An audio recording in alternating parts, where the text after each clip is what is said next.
Tell us what the museum experience offers that you can't get in the classroom. So basically, it kind of emphasizes more of what we learn in the classroom. It teaches us more about the atrocities and achievements of the Holocaust. This is done through the voices of the people, actual survivors from the Holocaust, as well from their stories and actual artifacts that were taken from the Holocaust as well. So I believe that that's very important in basically enforcing our knowledge of what actually happened and the events of the Holocaust.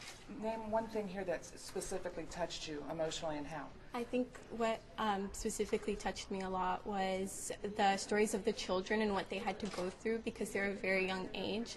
And even their survival stories as well. There were many children, such as like Daniel's story. We've been through that exhibit.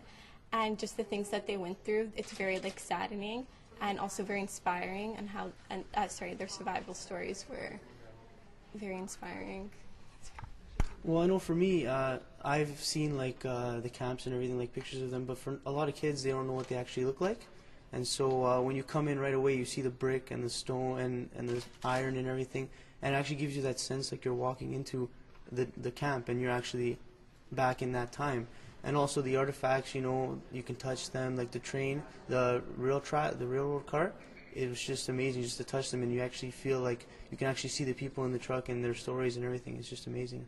And the impact that has on you, how can you bring that back to your friends and your family in Canada? Well, at Marshall McLuhan, we can try and, I know I'm going to try and promote the Washington program and try and get kids to be aware, because after our generation, we don't know how many more Holocaust survivors are going to be around. So it's our job as human rights activists to preach that on and to make sure that it stays part of our history and is not forgotten.